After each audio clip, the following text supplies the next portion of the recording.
Alrighty. Yeah, I can answer some questions. Let's. I think I saw your hand up in the back first. Are you Alexander Studios? No. Oh, I thought you said you were. No. Hey. Yeah. You. Have you ever worked on any movies? My own movies. Oh, okay. Yeah. What was it? You haven't seen it. Don't worry. But I actually will get into that. I talk about it. Yeah. Okay. Anybody else have questions before we start? No, wait, I have. Yeah. Wait, I know. Wait, do you have a YouTube channel? I do. Yeah. Wait, what's it called? It's called Patrick Crosman, and it has Crosman has one S. So I'm gonna go AV lecture. How does this work? I think I've seen this before. Yeah, that's what I want. Yeah. In the screen, you can kind of see me, right? I look okay? Yeah? Do I look? Okay, sweet. Okay, so my name is Patrick Crosman.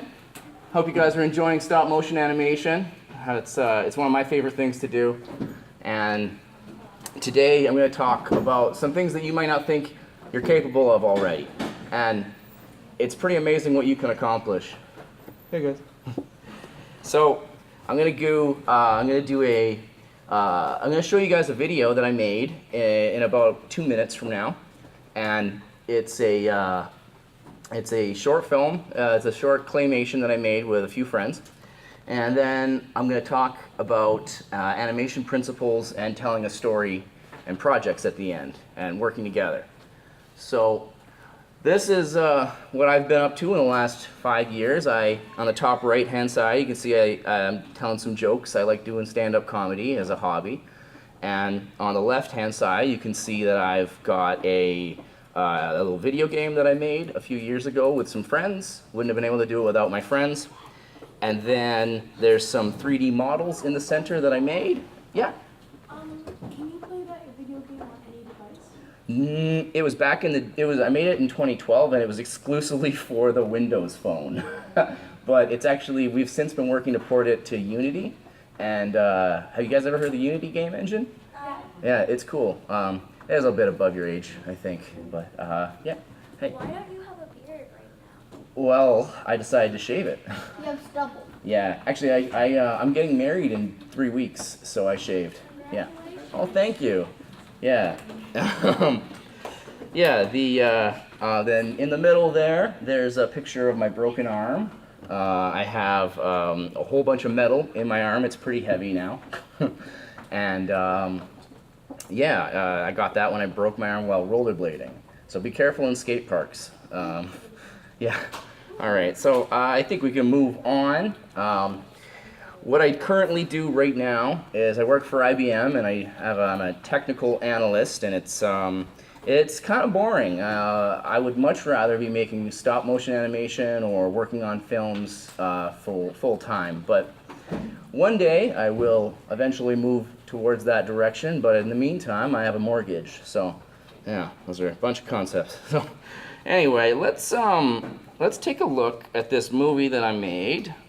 And I hope you guys like it. It's a lot of fun. Okay, open with VLC.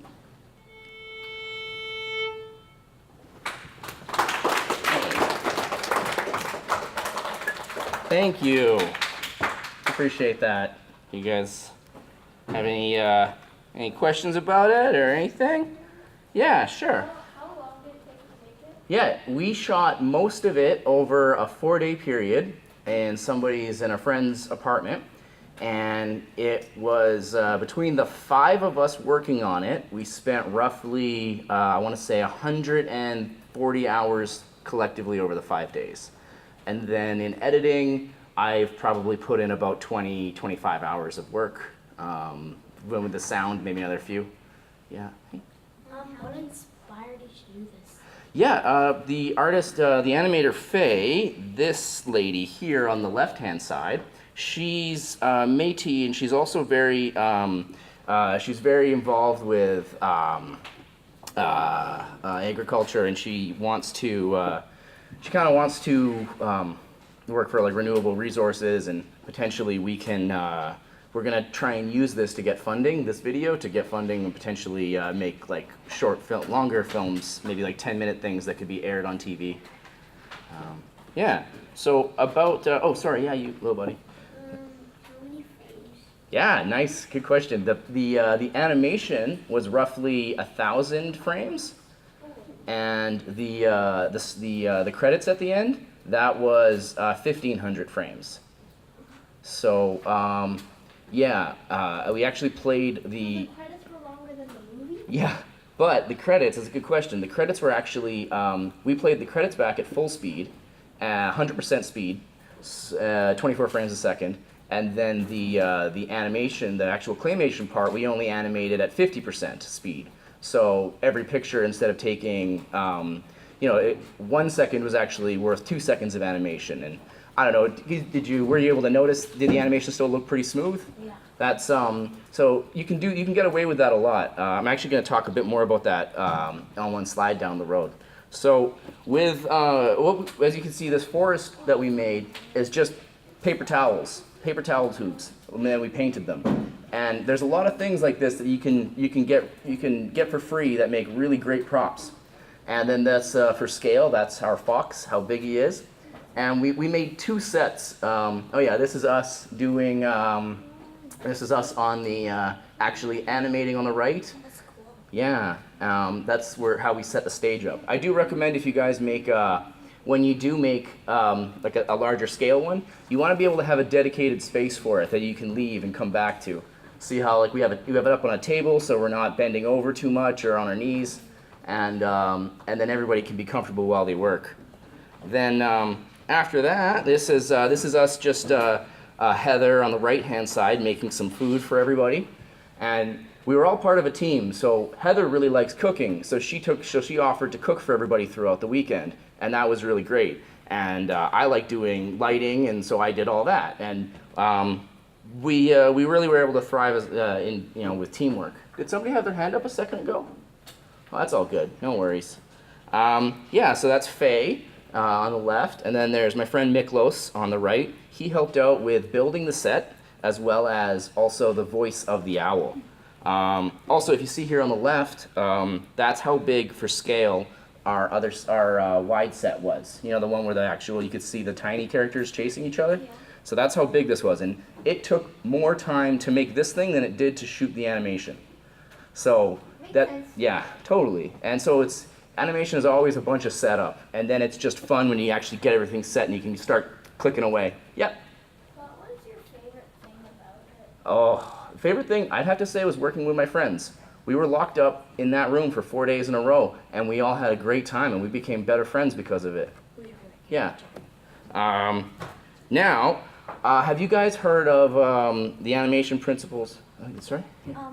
Who's your favorite character? In the movie, I'd say the fox. Actually, you know what? I like the bunny because he's a little bit of a little jerk. Yeah. Have you ever heard of the 12 principles of animation?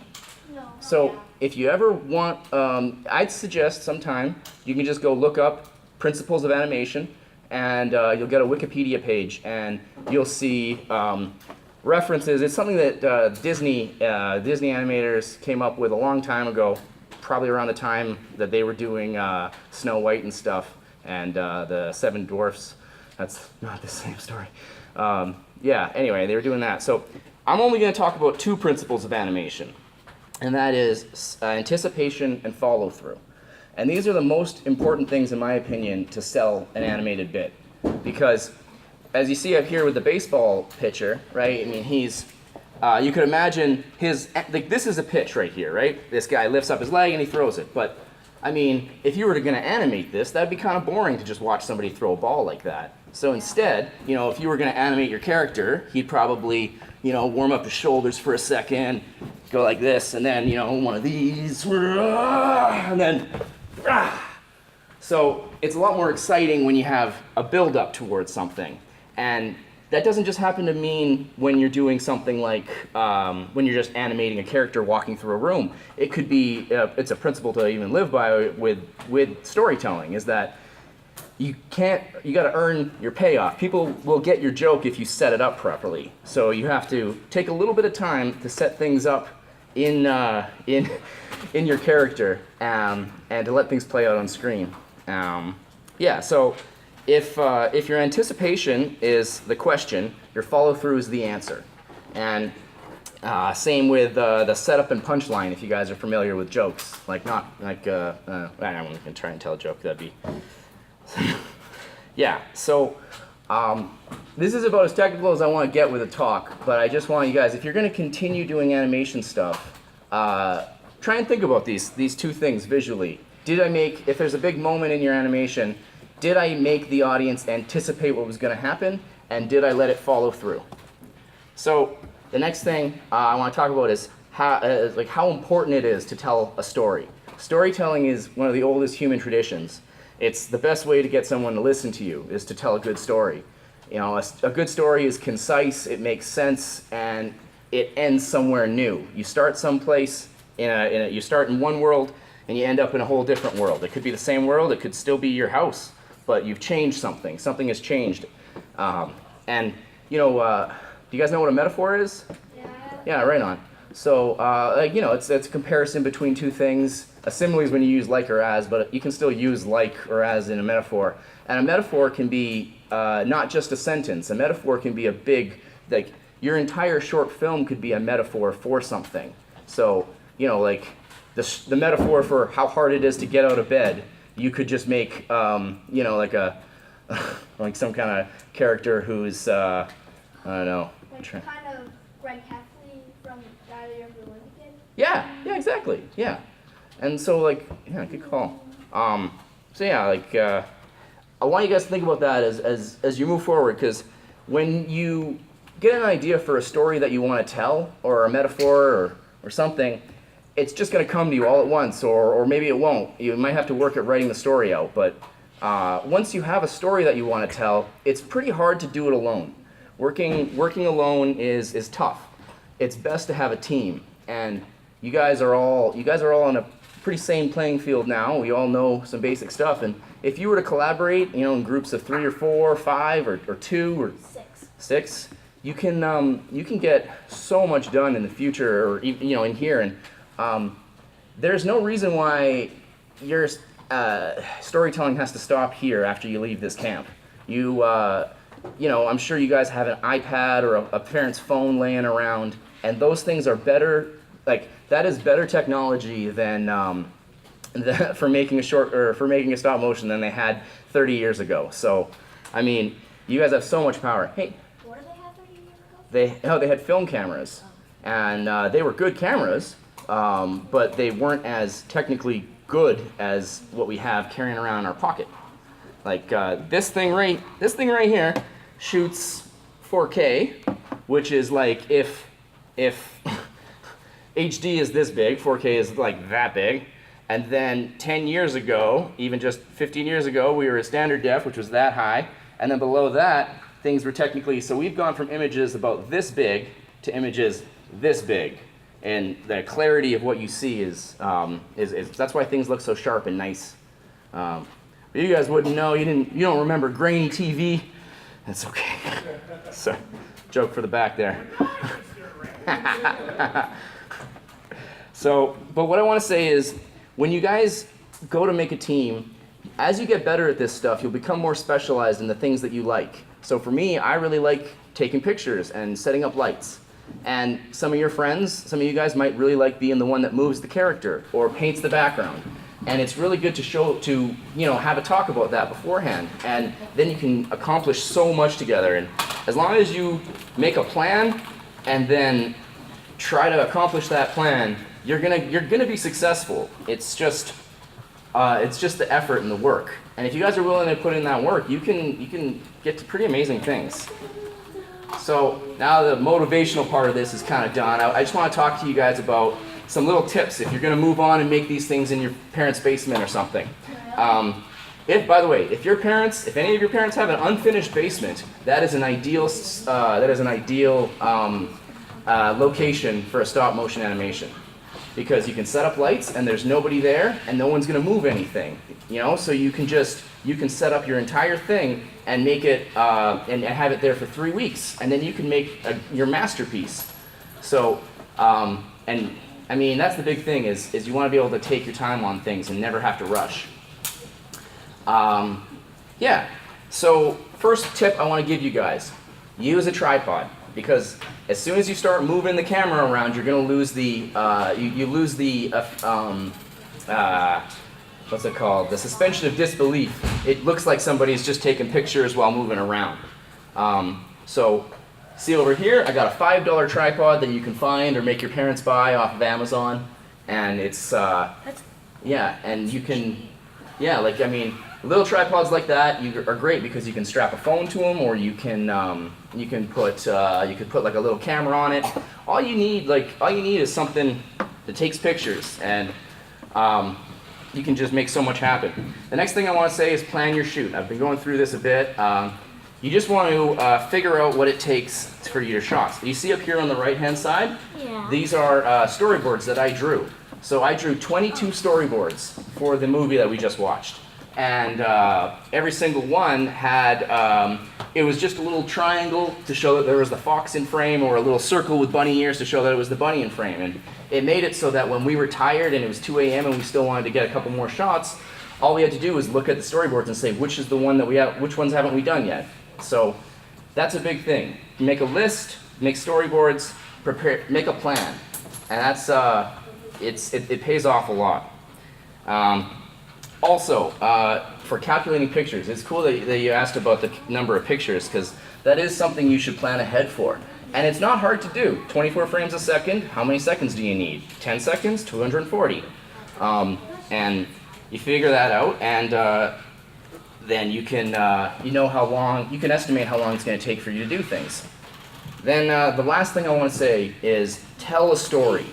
There's no point in making something that's mundane unless you're trying to make a piece of art, which in itself is probably a metaphor of something else, which is in itself a story. So you guys have the power to blow up planets or build new societies. You can do whatever you want with animation. There's no limits. So come up with any story that you want and try to get your friends together to tell that story. And the last thing I want to say is that done is better than perfect. So when you work together, there's going to be a point. You guys all good over there? You too? You all good? Okay. Like the best, like when you start a project, it's going to seem impossible to finish, and then it's going to seem even harder when you're halfway through. But the more you work towards something, and the more you work together, the better your product can be. And also, as I said earlier, you can build great friendships while working together, like lifelong friendships. So I do say, like, dream big and start small and try to finish your projects. So that's all I got. Do you guys have any questions? Yeah, man. I just want to tell you something. I made 2 movies at home, and what I'm doing is I'm taking pictures and I'm downloading them from my iPad to my computer. That's great.